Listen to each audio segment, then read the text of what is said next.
عزتمن درونه کوم او تاسو وګورو دا سډیر کافران تیر شوی دي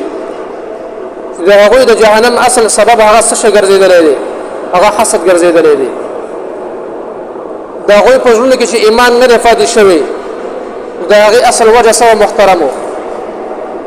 دا هغه اصل وجه حسد وو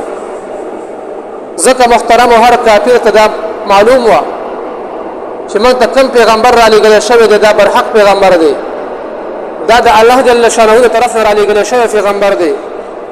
لیکن بیا به هم هغه چې کوم دی هغه شان حسد کول دا هغه سره لکه محترم قارون د خم معلومه و خبر د پتا و چې موسی علیه السلام د الله جل شانه برحق پیغمبر دی د الله جل شانه طرف نه را لېږل شوی پیغمبر دی لیکن د حسد د وجه دا هغه د برنامه ورته کومه سازشونه به جوړول او هغه ته به ضرر رسولو د دې وجه چې کوم دی هغه د دنیا له داسې لاړې موسی علیه السلام ورته دعا وکړه نو الله جل شانه زمکه د حکم کو زمکه راخو وجه سو محترم وجه حسد وو دا شان محترمو د پیغمبر علیه السلام دراتلو مخ کی چې کله دنیا ته تشریف نه راوړي نو يهوديان به کله یو جنگ لتل نو هغه به دعا کوله یعنی د اخیری پیغمبر په وسیله باندې دا دعا کوله چې الله موږ ستاسو د کوم د اخیری پیغمبر په وسیله باندې دا سوال کوو او د هغه اخیری کتاب په وسیله باندې کوم چې به تمنګ تنازلې موږ دا سوال کوو چې موږ په پلان کې قوم باندې کوم د غالب کا نو الله جل شانه به قوم چې کوم د غالب کو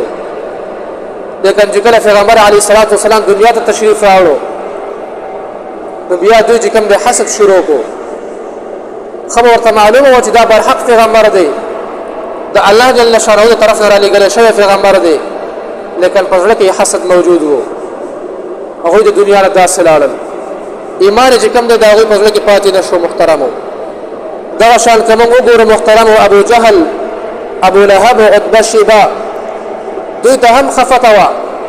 چې پیغمبر علیه السلام برحق پیغمبر دی د الله د طرف نه لېږل شوی پیغمبر دی لیکن په ځل کې حسد او تکبر وو ځکه هغه به دا خبره کوله چې پیغمبر علیه السلام به دا و چې دا خو یتیم دی دا خو غریب دی دا خبره به کولې او موږ خو د قوم سرداران یو زمونږ څخه مال دولت راځي دا پیغمبري موږ ته ولې نه ملاویدله چې رسول الله مبارک ته ملاو شوله نو دا هغه په ژوند کې دا حسد موجود وو حالانکه ابو جهل چې کله پیغمبر علیه السلام د شپې تلاوت کاو دا ابو جهل براتلو د کور خواته به کې ناسو پټ ټول شپه به د پیغمبر علیه السلام د قران کریم تلاوت اوریدو